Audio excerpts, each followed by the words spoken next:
Halo pemirsa, selamat datang dalam Corporate Insight, di mana kita akan membedah strategi kinerja dan sepak terjang korporasi.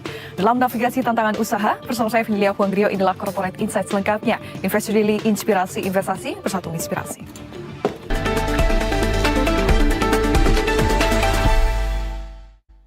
Anda masih bersama saya Vinilia Huanggrio dalam Corporate Insight. Pemirsa, survei Licorise menyebutkan 93,6% masyarakat Indonesia menyukai makanan pedas. Hal inilah yang memicu tingginya produksi cabai hingga sambal kemasan di tanah air, baik di sektor UMKM hingga industri. Selain mampu menciptakan lapangan pekerjaan, bisnis sambal juga turut andil mensejahterakan petani lokal. Namun di balik keuntungan bisnis sambal kemasan, nyatanya banyak tantangan yang dihadapi industri ini, mulai dari menjaburnya dunia persambalan ala rumahan hingga menghadapi kompetitor sejenisnya. Lantas bagaimana mengecap kenikmatan pedasnya laba bisnis sambal? Dan untuk mengulasnya secara mendalam telah hadir di studio semesta di PIK 2 Direktur PT Sparindo Food atau Red One, Bapak Jimmy Pangestu. Selamat pagi Pak Jimmy, bagaimana kabarnya? Baik, terima kasih Mbak Vini. Baik, terima kasih sudah hadir Pak di studio semesta University PIK 2 hari ini. Ya. Pak Jimmy, mungkin sebelum kita membahas lebih jauh ya, bisa dielaborasi terlebih dahulu Pak, core bisnis yang Anda kelola saat ini. Bagaimana awal berdirinya dari PT Sparindo Food ini Pak? Baik, core bisnis kita ini terus terang adalah saus sambal.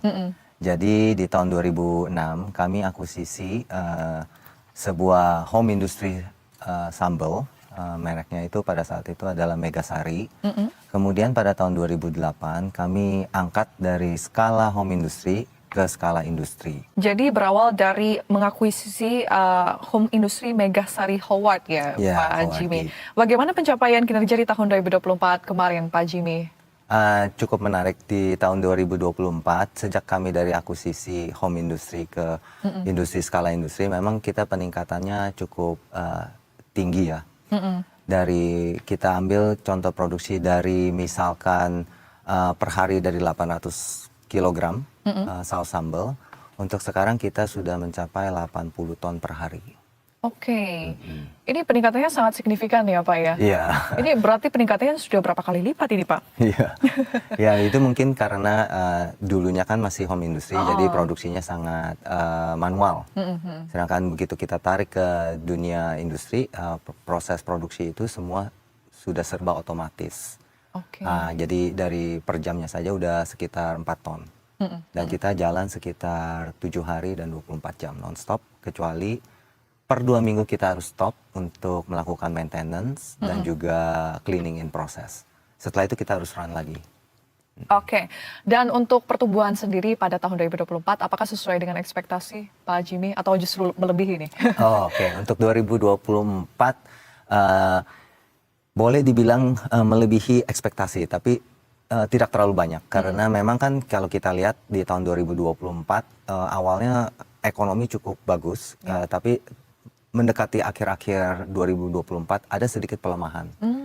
Jadi memang progres dan kecepatan peningkatannya itu menurun di akhir 2024. Ya, jadi memang untuk ekspektasi kita tetap ada peningkatan, cuman tidak banyak, tidak lebih dari ekspektasi kita. Oke, lantas bagaimana dengan semester pertama di tahun 2025 ini, Pak? Apakah sudah sesuai dengan target sampai dengan sejauh ini? Oke, untuk 2025 ini memang cukup unik ya, Mbak Vini.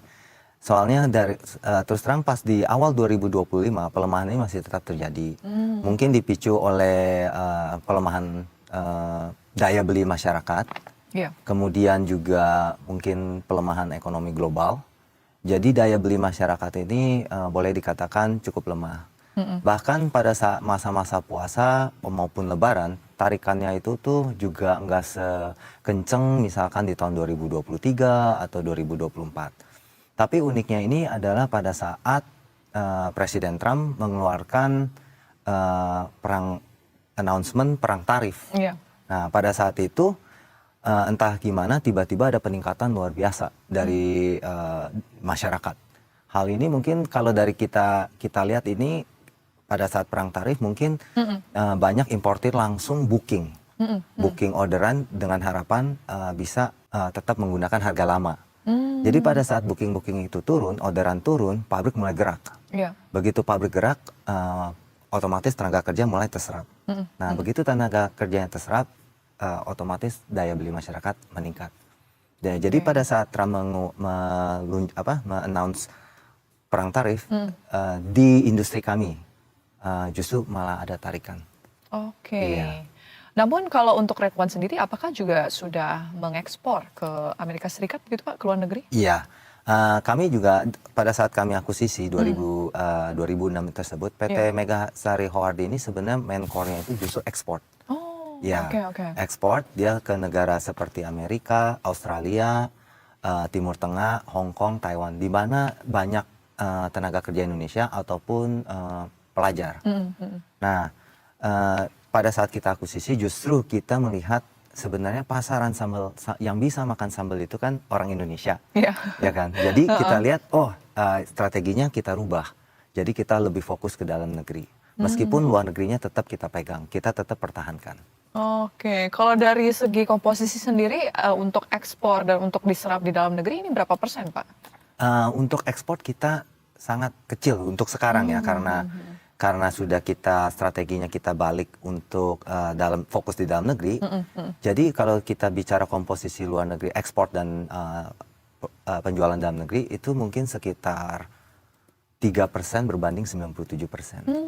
Jadi memang sangat sedikit sekali ya untuk saat Sangat ini sedikit ya? sekali. Karena memang benar Mbak Vini, di luar negeri itu yang makan sambal kita pun orang Indonesia. Iya. Ya paling-paling negara lain yang ikutan makan mungkin Filipina, Mmm. Malaysia dan Thailand. Oke oke. Berarti Iya, memang, komposisinya sekarang untuk ekspor sendiri cuma 3% ya? Dari iya. sebelumnya berapa persen, Pak? Oh, dari sebelumnya mungkin dia bisa mencapai 50% sampai 70% malah. Heeh heeh. Justru Oke. sebelumnya pada masa Hoardi itu justru 70% omset dia itu dari ekspor. Mmm. Mm-mm. Oke. Namun, mengapa Pak memilih untuk, lebih fokus ke dalam negeri Oh, untuk saat ini? ya, karena kita udah survei dan Mhm. kita riset siapa sih yang sebenarnya di luar negeri ini makan sambal kita nih. Iya. Nah, dan ternyata ya orang balik lagi ke orang Indonesia yang Iya. sebenarnya konsumsi, dan Heeh. yang tadi saya bilang juga orang Filipina. Jadi populasinya nggak terlalu besar, Bu. Mhm. Jadi kita rubah strateginya dan kita tahu yang benar-benar suka sambal Indonesia itu ya masyarakat Indonesia. Mhm. Jadi kita rubah strateginya fokus ke dalam negeri, domestik. Oke. Dan PT Sparindo ini kan memiliki sejumlah produk ya Pak Jimmy, mulai Iya, dari sambal pedas, tomat, terasi, smoky, barbecue, hingga gochujang. Dari iya. varian ini produk apa yang memiliki kinerja pasar yang paling baik, yang paling mungkin dari sisi penjualan itu paling banyak gitu Pak? Oke. Untuk produk-produk kami otomatis yang the best itu adalah tetap saus sambal. Oke. Nah, untuk saus sambal PT Sparindo Food memiliki dua merek. Mhm. Satu Hot One, satu lagi Red One. Mmm. Untuk kinerja yang terbaik itu dipegang oleh Hot One. Hot One itu is the best seller sama the fast moving sales untuk Mhm. produk kami. Mhm Kemudian mhm. disusul Red One, dan kalau Smoky One itu barbecue dia memiliki timing-timing tertentu. Jadi Mmm. kayak misalkan lagi Lebaran Haji atau end of Tahun year, baru tahun begitu ya baru. Pak? Nah, pada saat orang-orang mulai suka barbekyuan, Mhm nah itu mhm. smoky permintaannya meningkat. Mhm. Untuk gochujang sendiri, dia itu eh, juga special case. Jadi Mhm. memang rata-rata tergantung kulinernya. Jika kuliner restoran-restoran Korea mulai berkembang, itu ada tarikannya. Mmm. Tapi memang untuk gochujang sendiri yang paling signifikan penjualannya itu pada saat zaman COVID, Bu, Mbak Oke. Vini. Pas zaman COVID itu kan mungkin kan kita semua kebanyakan di rumah. Iya. Kita nonton Netflix. Nah, saya ingat banget yang signifikan penjualan itu naik itu kita boleh sebut nama filmnya nggak ya? Oh iya boleh, nggak Oh, apa-apa. waktu itu ada film yang namanya Vincenzo ya. Nah, saat I itu dia see. tarikan gojujangnya luar biasa. Karena ada drama Korea, mereka Ada drama maraton Korea. sambil makan gochujang, mungkin Ya ayam sambil dimasak dalam nonton bumbu ya dia lihat di gochujang situ atau dan lain dia buat. sebagainya ya. Ya. Oke oke. Dan untuk saat ini sendiri, Pak, sampai dengan, sekarang gitu ya, Mhm. dari PT Sparindo Food ini apakah juga bermitra mungkin untuk mensuplai, sambal-sambal dari, Red One, mungkin Mhm. ke restoran-restoran atau Iya. spesifiknya seperti gochujang ke, restoran Korea atau, Iya. adakah, Pak? Ya, kalau Mhm kita mhm. kolaborasi maksudnya mungkin supply ke beberapa restoran begitu ya. Mhm, Ya, iya. memang salah satu divisi kami adalah divisi Horeca, di mana Mmm. kita supply sambal-sambal atau saus-saus barbecue, gochujang, saus spesial itu ke restoran, ke kafe, ataupun ke outlet-outlet chain seperti ayam goreng, merek-merek ayam goreng. Jadi memang kita ada divisi-divisi tersebut. Untuk kolaborasi marketing pun kita pernah berkolaborasi dengan salah satu merek sosis. Jadi pada saat contohnya pas kita pameran di Sayol Food di G-Expo, jadi kita kolaborasi dengan merek sosis tersebut. Pada saat kamu sampel produk kita, sampelnya itu dengan sosis mereka. Pada saat penjualan nanti kita berikan voucher untuk ke sosis mereka. Demikian juga sosis mereka. Kalau mereka lagi mau sampling pengunjung mau sampling sosis kan harus ada cocolan. Nah, cocolannya itu saus Red One kami. Oke. Berarti memang aktif juga ikut event begitu ya? Berarti PRJ kemarin juga Jakarta Fair juga ikut serta kah? Nah, kalau untuk PRJ kemarin kita putuskan untuk tahun ini kita fokus di ekspansi. Jadi memang banyak anggaran ataupun tenaga dan pikiran kita arahkan ke ekspansi. Oke, di tahun ini fokus ke ekspansi terlebih dahulu ya Pak Jimmy. Dan jika tadi produk ya, kalau untuk daerah ini yang mana Pak yang paling banyak mungkin permintaan ke sambal Red One ini? Oke. Paling banyak. Ya, kalau untuk daerah mungkin Jabodetabek Bu. Jabodetabek ini memang kuncinya. Kunci memang distribusi kami dari kapasitas pabrik, kita hanya bisa untuk sekarang ini mensuplai customer-customer kami di wilayah Jabodetabek. Mungkin ada beberapa kota-kota seperti kota kuliner lah, seperti Bandung, Subang, Semarang, Jogja. Dari sisi Sumatera, Lampung, Palembang, dan Medan. Jadi cukup sporadik ya untuk kota-kota wisata. Jadi memang untuk wilayah-wilayah tersendiri, kalau kita lihat di Jabodetabek, nah ini juga unik, dia bisa bergeser Bu. Jadi nggak tepat di satu lokasi. Jadi kita lihat misalkan contoh di wilayah Tangerang, di Gading Serpong, Alam Sutra itu banyak kuliner-kuliner baru bermunculan. Di situ pada saat itu penjualan terbesar di wilayah itu. Kemudian Mbak di Depok juga mulai menarik nih karena banyak juga kuliner baru anak-anak Gen Z yang buka-buka kafe di sana. Nah pada saat itu penjualan Red One itu juga naik di sana. Jadi kalau Mbak Vini tanya yang mana nih? Kalau saya bilang untuk di tahun 2025 Depok dan Tangerang ini yang paling bagus.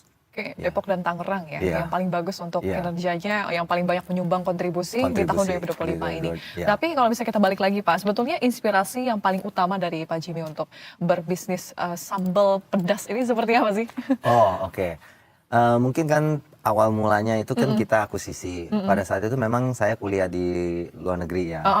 Di luar negeri itu kan cari sambal nih susah nih Mbak Vini, kita mau makan sambal nih susah banget deh.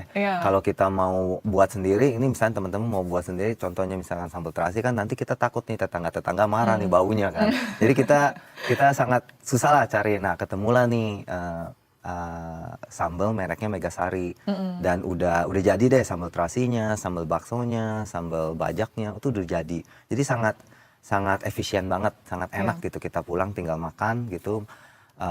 Pokoknya mudah banget. Nah pada saat kita kelar kuliah, kita kelar kerja, kita balik ke Indonesia, tiba-tiba kita mendapat peluang nih untuk mengakuisisi home industry ini dengan merek yang kita beli di sana gitu. Jadi di situ kita lihat peluangnya bagus Bu. Jadi akhirnya kita putuskan oke, kita akuisisi dan kita kembangkan. Berarti pada saat berkuliah Pak di luar negeri? Iya. Di mana Pak kuliahnya? Saya kuliah di Michigan. Oke. Di Michigan, ya. Jadi memang berangkat dari keinginan untuk bisa merasakan cita rasa karena kangen ya, kangen. kuliah di luar negeri. Namanya juga orang Indonesia ya, pasti carinya sambal. Oke, Pak Jimmy kita akan lanjutkan dialog tapi usai jeda yang satu ini ya Pak. Ya pemirsa Corporate Insight masih akan kembali usai jeda, tetaplah bersama kami.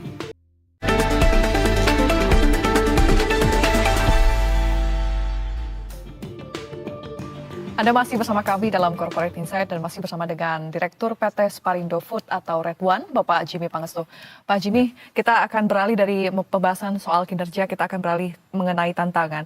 Apa yang menjadi tantangan Pak dan pekerja rumah terbesar industri sambal? Mungkin bisa diceritakan dari awal menjadi industri yang besar dari sebelumnya home industry ini bagaimana kendalanya mungkin ya Pak Jimmy ya? Oke, mungkin kendala yang namanya kita tarik dari home industry ke skala pabrik pasti banyak tantangannya Mbak Vini. Dari segi SDM, dari segi finansial, dari segi research, R&D dan tim. Tapi tantangan terbesar kami ternyata bahkan sampai saat ini adalah bahan bakunya. Iya. Karena pertama cabai di Indonesia ini kan memang berlimpah dan sangat, jika dibilang kualitas juga kualitasnya sangat bagus.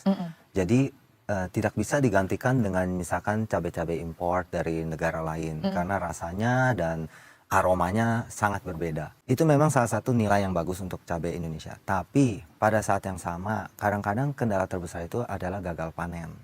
Pada saat gagal panen, maka yang terjadi adalah harga cabai akan melambung tinggi. Ya. Nah, kita sering dengar di berita-berita bahwa harga cabai bisa sampai 100.000, 70.000 dan itu nggak salah. Itu Ya. benar. Bahkan kadang-kadang bisa gejolaknya itu hitungan hari atau hitungan minggu. Jadi hari ini kita udah booking harga misalkan berapa rupiah per kilogram, tiba-tiba malam-malam ditelepon harga sudah naik nih. Ya. Naiknya bukan cuma naik 5.000 per kilo, tapi bisa langsung lompat ke 50.000 per kilo. Nah, itu tantangan terbesar. Selain itu dari segi harga, kalau gagal panen juga meskipun kami yakin lah beberapa pabrik besar pasti masih tetap tetap belanja dengan harga yang tinggi. Tapi pada saat yang sama begitu gagal panen berarti kan suplai cabainya berkurang, sehingga meskipun pabrik-pabrik siap membeli dengan harga tinggi, barang pun tetap langka karena pasar induk tetap ambil dengan suplai yang ada tapi demand-nya berlebihan. Jadi kelangkaan bahan baku ini menurut saya adalah tantangan pertama dan masih berkelanjutan sampai sekarang. Dan saya rasa tantangan itu juga dirasakan oleh seluruh pabrik sambal di Indonesia. Ya, Pak Jimmy. Lantas bagaimana Pak dengan penyesuaian harganya jika memang fluktuasi harga bahan bakunya ya cabai itu sendiri ini kita tidak bisa atur begitu ya Pak ya? Iya. Jadi memang kita pertama harus kerjasama banyak dengan kelompok tani. Oke.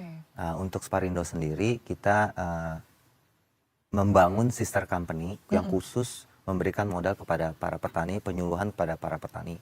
Jadi tapi pada saat panen mereka akan harus menyerahkan produknya kepada PT kami dengan harga kontrak yang sangat bagus. Kemudian kami nggak sampai situ saja, karena kan bisa juga mereka gagal panen. Jadi kami juga kerjasama dan membuat kontrak dengan beberapa vendor, beberapa trader. Nah, itu cara-cara kami untuk memastikan pasokan tetap ada. Kemudian sampai cabai-cabai yang datang, segera kami proses dengan salah satu proses di mana cabai itu bisa tahan sampai sekitar 6 bulan. Jadi kita proses terus. Dan yang terakhir apabila semua ini sudah dilakukan, yang terakhir adalah memang jika kita memang ingin mempertahankan kualitas, ada saat-saatnya pabrik-pabrik ini pasti harus loss. Tapi yang kita jaga dan kita atur adalah dalam 12 bulan ini tetap kita harus profit untuk tetap lanjut berkelangsungan. Jadi memang ada masanya pada saat harga cabai sangat luar biasa. Ada saat-saatnya memang di bulan-bulan tersebut kita loss. Oke, berarti salah satunya juga bekerja sama dengan petani lokal begitu ya. Iya. Untuk petaninya sendiri di daerah mana Pak? Kami ada pos-pos atau kelompok-kelompok tani di daerah paling banyak lah ya kita bicara itu di daerah Purbalingga. Purbalingga, kemudian Desa Pratin, di daerah kaki gunung Gunung Slamet. Oke, ada sekitar berapa banyak Pak jumlah petani yang bekerja sama dengan PT Sparindo Food?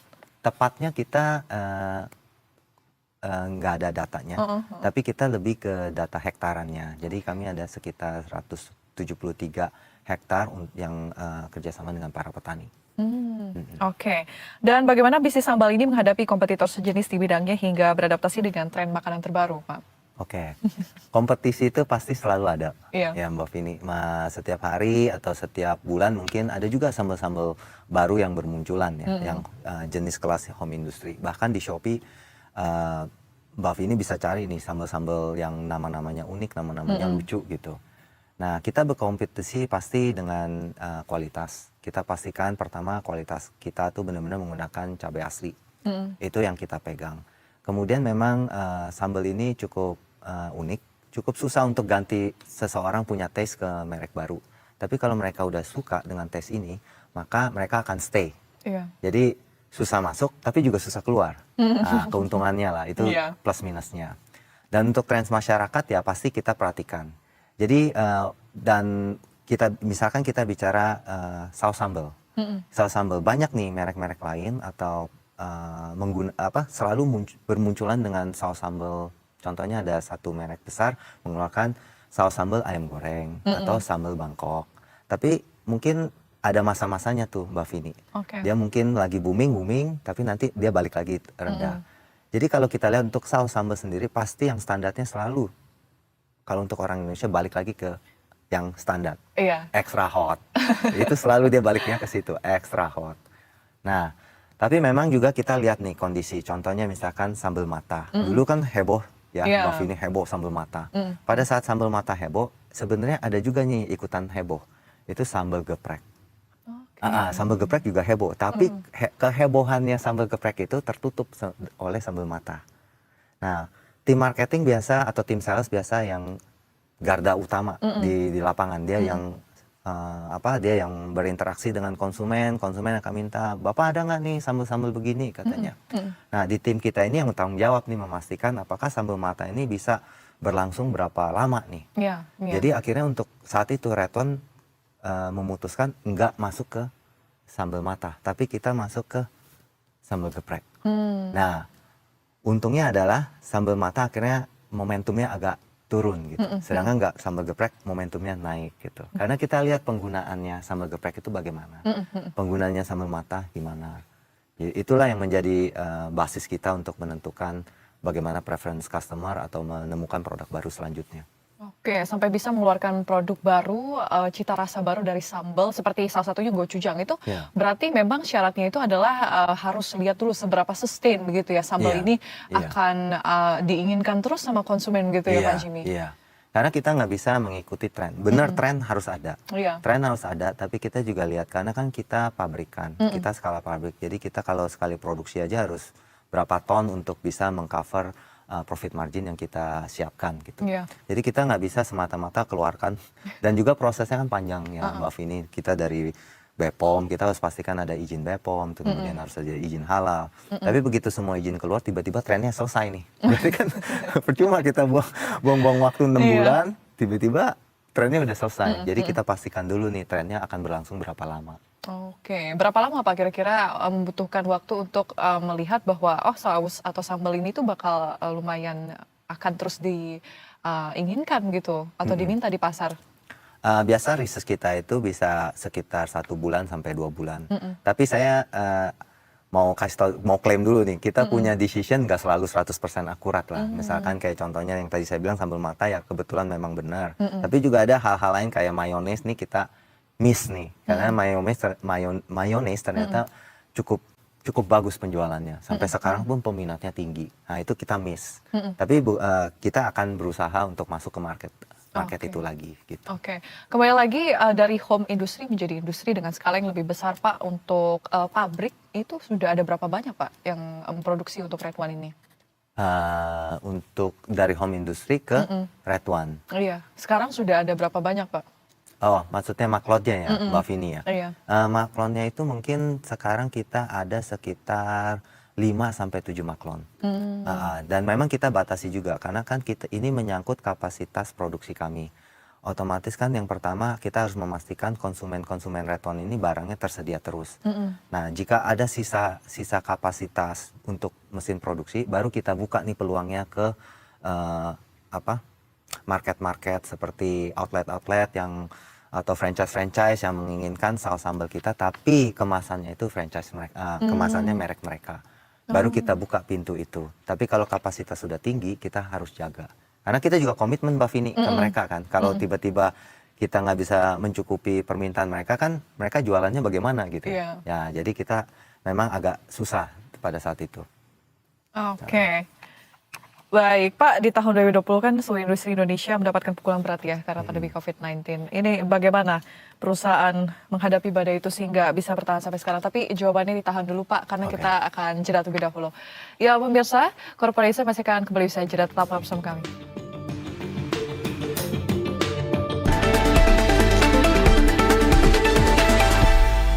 Kita akan lanjutkan perbincangan bersama dengan Direktur PT Sparindo Food atau Red One, Bapak Jimmy Pangestu.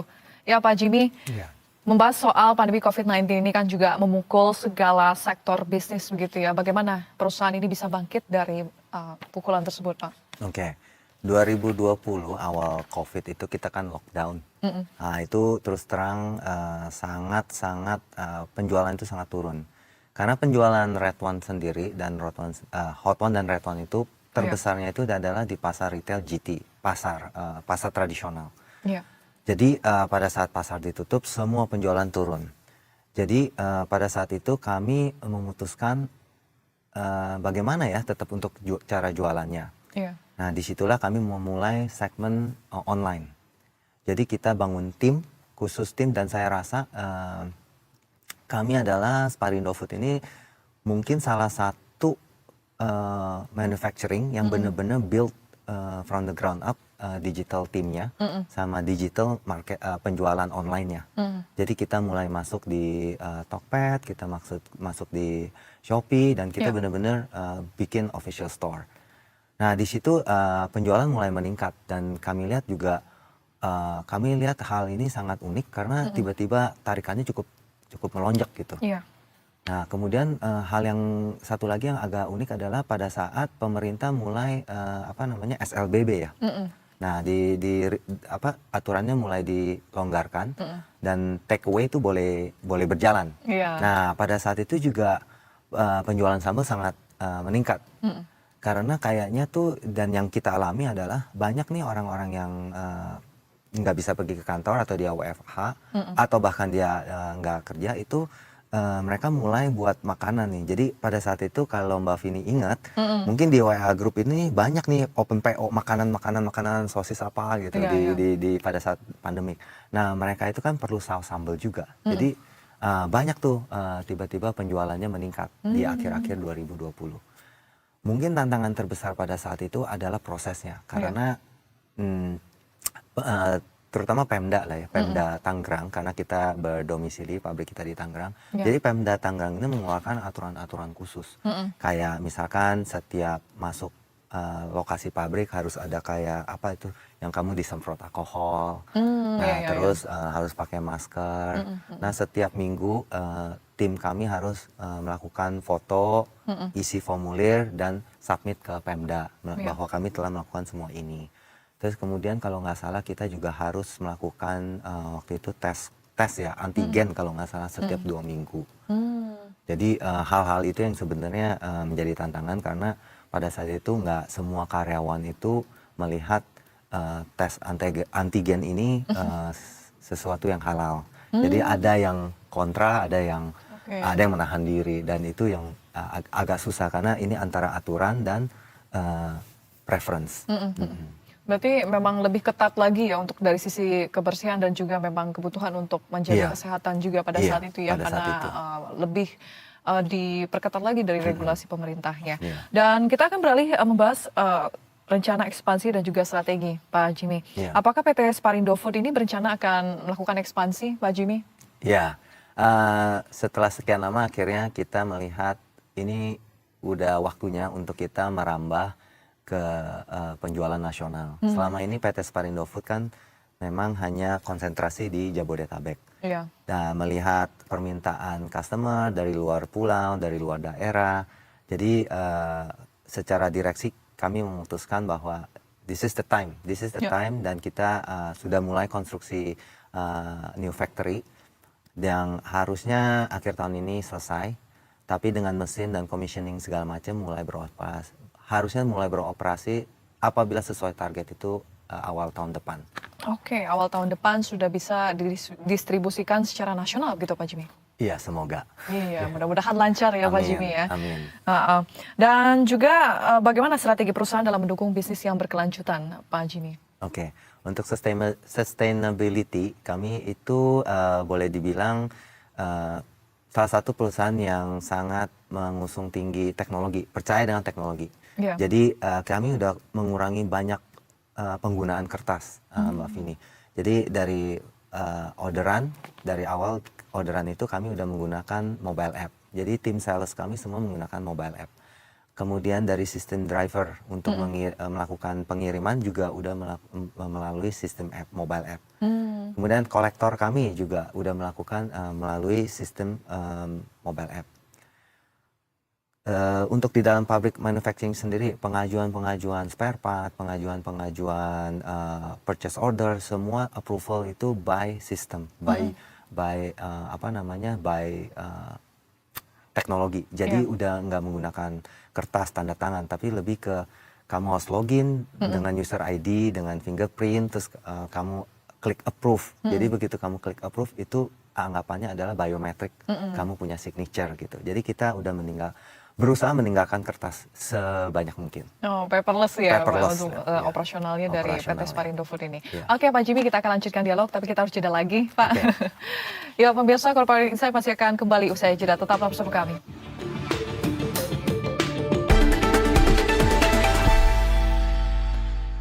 Anda masih bersama kami dalam Corporate Insight dan masih bersama dengan Direktur PT Sparindo Food atau Red One, Bapak Jimmy Pangestu. Pak, kita sudah di segmen terakhir Pak, namun saya ingin bertanya terkait dengan inovasi produk atau layanan baru apa yang sedang dikembangkan untuk memenuhi kebutuhan pasar yang terus berubah ini dari Red One. Oke. Untuk inovasi produk, Red One ini sebenarnya cukup aktif mengeluarkan produk-produk baru. Salah satunya itu yang tadi Mbak Vini utarakan itu Gochujang. Kami Gochujang itu sebenarnya kalau nggak salah ya, salah satu, kalau nggak pertama itu yang kedua, produk saus Gochujang halal di Indonesia. Kemudian kami juga mengeluarkan sambal tabur dengan bawang goreng. Jadi itu juga yang pertama di Indonesia. Dan yang terakhir yang kami rilis itu, yang kami launch itu adalah sambal tabur menggunakan bubuk cabai varian ghost pepper. Nah, ghost pepper sendiri kan kalau nggak salah itu cabai nomor 1 atau nomor 2 yang terpedas di Indonesia. Di dunia, sorry. Di dunia. Dan kami ini adalah pabrik pertama yang mengeluarkan sambal tabur menggunakan bubuk cabainya si ghost pepper. Jadi begitu makan itu ghost peppernya udah ghost pepper gitu. Jadi memang udah langsung otomatis pedas gitu. Nah itu dari sisi inovasi, Mbak Vini. Oke. Iya, kalau untuk servisnya sendiri memang kita tetap mengembangkan maklon service. Jadi di mana misalkan pelaku-pelaku kuliner yang sudah sesuai dengan saus sambal kami, tetapi ingin menggunakan merek mereka. Jadi kita provide service itu. Kadang-kadang kami juga memberikan opsi develop. Jadi kayak misalkan Mbak Vini suka nih sambal yang Mbak Vini makan di luar negeri, misalkan di Singapura gitu. Nah, Mbak Vini bawa nih sampelnya ke kami bisa coba develop dan kami develop rasanya, kami berikan sampelnya kepada Mbak Vini. Jika sesuai, kita bisa mulai lanjut proses.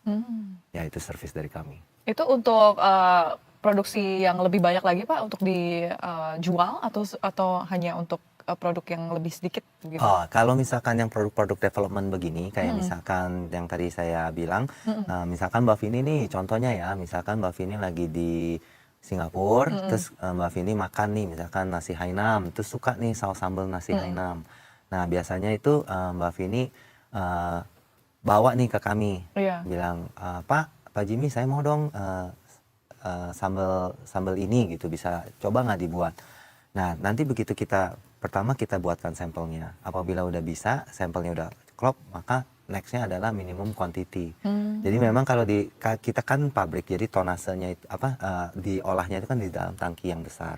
Jadi memang harus ada minimum. Kalau enggak nanti adukannya nggak rata, Mbak Vini. Berarti memang sesuai dengan minimumnya juga ya Pak ya. Memang harus ada minimumnya. Dan untuk harapan mungkin Pak terhadap regulator atau pemerintah seperti apa untuk bisnis sambal ini ke depannya? Oke. Pertanyaan yang menarik. Dari mungkin teman-teman di industri yang sama mungkin sangat perlu nih kalau misalkan pemerintah bisa memberikan perhatian lebih terhadap petani-petani cabai. Mungkin lebih dari sisi penyuluhan atau pengetahuan bagaimana mengakali cuaca yang tidak stabil sekarang, cuaca yang tidak menentu. Bagaimana tetap bisa menghasilkan cabai dengan kuantiti dan kualitas yang terbaik. Nah, di samping itu membantu pelaku pabrik produksi sambal juga bisa membantu sang petani. Karena berarti kan kalau mereka berhasil panen, berarti kan mereka ada pemasukan. Jadi mereka tidak perlu pindah-pindah. Oh hari ini karena panen gagal cabai, tanam cabai gagal panen, mereka pindah ke tumbuhan lain atau produksi sayur-sayuran yang lain gitu. Akibatnya ya ini efek keberadaan atau supply cabenya menjadi kurang. Iya, inovasi teknologi mungkin ya Pak ya, supaya bisa mencegah gagal panen itu ya dari Iya, pemerintah. iya. Solusinya seperti apa nih? Solusinya seperti apa? Kita tunggu. Oke, Pak Jimmy, closing statement mungkin Pak, ada pesan untuk mereka yang juga ingin bergelut di bisnis ini Pak? Oh ya, mungkin saya sih berharap akhir kata nih dengan keaslian dan kelezatan sambal Indonesia ya. Kami dari PT Sparindo Food berkomitmen lah, dan juga mungkin teman-teman dari pabrik kalian, mari kita bersama-sama berkomitmen menghadirkan produk-produk berkualitas tinggi dengan menggunakan bahan baku yang terbaik, proses higienis dan modern, sehingga kita semua nih bisa memuaskan selera konsumen Indonesia. Baik, Ya. baik, terima kasih banyak Pak Jimmy Pangestu selaku Direktur PT Sparindo Food atau Red One atas waktunya hari ini Pak di Corporate Insight. Terima kasih Sukses Mbak selalu Vini untuk Anda, Pak Jimmy. untuk undangannya hari ini. Oke, pemirsa, sentimen kedewasaan global masih kencang di tengah kebijakan tarif Trump agar potensi dampaknya bisa diredam. Ini saatnya Indonesia berbenah. Saksikan pembahasan dan dialog seputar bagaimana Indonesia berbenah di program-program Berita 1. Dan pemirsa, kita sudah sampai pada penghujung Corporate Insight hari ini. Saya Vinilia Huanggrio atas nama seluruh kru yang bertugas mengucapkan terima kasih atas kebersamaan Anda. Investor Daily, inspirasi investasi bersatu inspirasi. Sampai jumpa.